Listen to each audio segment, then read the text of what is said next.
ልጅ ቢሮጥ አባቱን አይቀድምም ይባላል። የፖለቲካ ፈለዋ ዶክተር አብይ ደግሞ ብላ ብላ ኢሳያስ ተጫወተባት። ኢሳያስ አባይ ትግራይን አማራን ይዞ እየመጣልሽ ነው። ዱባይ ያድንህ፣ ቱርኪያ ያድንህ።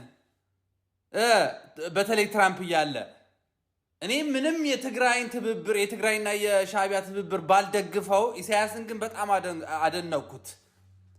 በፖለቲካ መልክ ብቻ ካየኸው ማለት ነው። ግን እውነት ለመናገር ዶክተር አብይ ከወደቀ በኋላ የአማራ የትግራይ የኤርትራ ነገር ምንድን ነው የሚሆነው ነው ጥያቄው። ምክንያቱ ከዚህ በፊት አይተነዋል። ሻዕቢያና ማን ነው የምትለው ህወሓት 4 ኪሎ ገብተው ምን እንደሆነ አይተነዋል። የባድመ ጦርነት ሻዕቢያና አብይ ተባብረው ጁንታውን እንትን አድርገው ከፕሪቶሪያ በኋላ ምን እንደሆነ አይተናል። የአማራ ህዝብ ምን እንደሆነ አይተናል። ስለዚህ በጣም አዝናለሁ። በጣም ነው ማዝነው።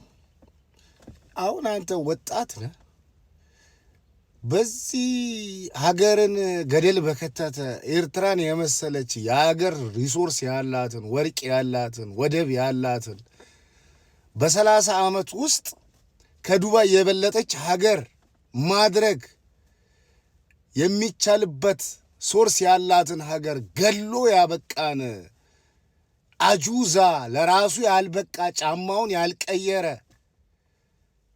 ሱሪውን ያልቀየረ ቆለጡ ይታያል እኮ የሱሪው ተቀዶ ማለት እሱን ያልቀየረ ሀገር ያልቀየረ ጣሊያን ሰርቷት የሄዳትን ከተማ እንኳን ቀለም እንዳትቀባ ኤርትራውያን እኮ በውጭ ሀገር ላይ ብር አላቸው፣ ግን ሀገራቸው ላይ ሄደው ኢንቨስት እንዳያደርጉ ጠፍሮ አስሯቸዋል። ኤርትራውያን ያላቸው ብር ለማንም የለው፣ ግን ያንን ብር ሀገራቸው ላይ ኢንቨስት እንዳያደርጉት ወጥሮ ዟቸዋል። እረፍት እንኳን ሲፈልጉ ሀገር እንኳን ሲናፍቃቸው ኢትዮጵያ ሄደው ነው እረፍታቸውን አሳልፈው የሚመጡት። ይህን ሁሉ ኤርትራን የገደለን ሰው አኩርተህ የፖለቲካ ጠበብቱ ምናምን። እኔ አብይ አህመድ ደጋፊ አይደለሁም፣ ግን አብይ አህመድ የሚባል ሰው ከኢሳያስ አፈወርቂ ሞቶ ይበልጠዋል። ሞቶ አብይ እየገደለህ ያለማልሃል።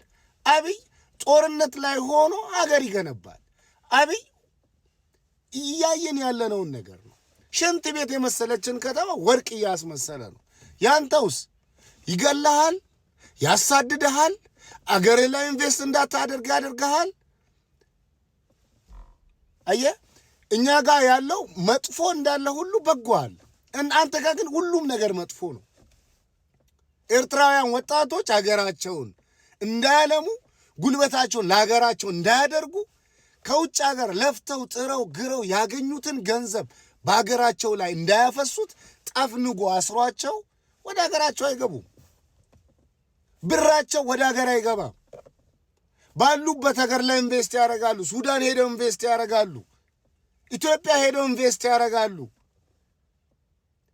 ይህንን ሁሉ ጉድ ያመጣብህን ሰው በቃ ጣራ ድርስ ልጅ ቢሮጥ አባቱን አይቀድምም። ይሄ ድሮ አባባል ነው። አባት አርጅቷል፣ ልጅ ይቀድመዋል። እውነት ለመናገር አባት ደግሞ በልጅ በመቀደሙ አይከፋ። እኔ አሁን ልጄ ቢቀድመኝ አይከፋኝም፣ ደስ ነው የሚለኝ። ልጄ ከኔ የበለጠ እንዲሆን የተሻለ የወደቀ የተስፋፊዎች ተረት ነው አባባል ብለው ይዘውት የመጡት። ልጅን አባትን ልጅ ይቀድመዋል። አባት ገበሬ ከሆነ ልጅ ሳይንቲስት ሊሆን ይችላል። በዚህ ደግሞ አባት ይኮራል እንጂ አይቆጭም ወንድሜ። የወደቀ አባባል ለወደቀ ሰው ነው ይዘህ የመጣው። ሲቀጥል ደግሞ አሁን አብይን ከጣልን በኋላ የኤርትራ የትግራይና የአማራ ጉዳይ እንዴት ይሆናል? አሁን ተባብረን አብይን ልንጥል ነው አልክ። ጣልና አሳየና፣ ጣልና አሳየን ወንድሜ። ተስፋፊዎቹ ሲያፏጩልህ ጎበዝ ጎበዝ ሲሉ እውነት አይምሰልህ። ጎበዝ ከሚሉህ 10 እጅ የሚበልጡ አብይን የሚቃወሙ እንኳን ሞክረን ነው የሚሉ፣ እኔን ጨምሮ ማለት ሞክር። እኔ ካንተ ጎን አልቆምም። በኤርትራ ጉዳይ ላይ ጣልቃ አልገባም። ስንት የኤርትራ ህዝብ የሚሰቃየውን ስቃይ ተሰቃይቷል ብለን እንኳን አናወራም። ቢኮዝ የኤርትራ ህዝብ አፍ አለው። የኤርትራ ህዝብ ልጆች አሉት። እነሱ ይቃወሙለት ብለን የኤርትራን ጉዳይ ለኤርትራ ነው የተውነው። አንተ ግን መተህ በኢትዮጵያ ጉዳይ ላይ ትበጠብጣለህ፣ ትፈተፍታለህ። ስለ ኢትዮጵያ ለማውራት እኮ መጀመሪያ ቤትን ማስተካከል ነው። እስቲ ይህንን አምባገነን ወጣቶችን እየፈጀ ያለን ስርዓት የሚመራን ሰው ተቃወም መጀመሪያ። እሱ ጭራሽ እሱን ደግፈ ኤርትራውያን ዲያስፖራዎች እጅ ያለውን ገንዘብ አታቆም አንተ። በርካታ ገንዘብ ሀብታሞች ናቸው። በካናዳ፣ በአሜሪካ፣ በአውሮፓ የሚኖሩ ኤርትራውያን በጣም ሀብታም ናቸው። ያንን ሀብታቸውን ግን አገራቸው ሄደው እንዳያለሙበት ጠፍንጎ አስሯቸዋል። አይገቡም፣ አያለሙም። በጣሊያን ጊዜ የተሰሩ ህንፃዎች ቀለም አይቀቡም። ስልክ ቅንጦት ነው። ኢንተርኔት ቅንጦት ነው። ባንክ ቅንጦት ነው። ቢራ እንኳን ቅንጦት ነው። ሰው 2 ቢራ ብቻ ነው የሚጠጣው። ከአብይ አህመድ ጋር ምናምን ነገር ታነጻጽረዋል እንዴ? የትኛውንም ቴክኖሎጂ እኮ አይከለክልም። አብይ አምባገነን ነው፣ ግን ጥሩ አምባገነን። እንዳንተ አይነቱ መጥፎ አምባገነን አይደለም። ለማንኛውም ለኤርትራም ህዝብ ለኢትዮጵያም ህዝብ የሚበጅ መሪዎች ይምጡ። ይሄ እኔ ጸሎት ነው። ግን ኢሳያስን እንደ ጻድቅ ቆጥረ ሀገሩን የገደለ ህዝቡን ያባረረ ህዝቡን ያፈናቀለ ህዝቡን ኋላ እንዲቀር ያደረገ ኤርትራ ህዝብ ታታሪ ህዝብ ነው። ያንን ታታሪ ህዝብ ግን ጠፍንጎ አስሮ እንዳይሰራ አድርጎ እንዳያለማ አድርጎ ዕውቀቱን ለሀገሩ እንዳያፈስ አድርጎ አባክኖ ነው ያስቀረው። ወጣቱ አያሳዝንህም? አገሩን ማልማት እየፈለገ አገሩ ላይ መኖር አቅቶት በየሀገሩ ተሰዶም ደግሞ ባገኘው ገንዘብ ሀገሩን ማልማት አልቻለም።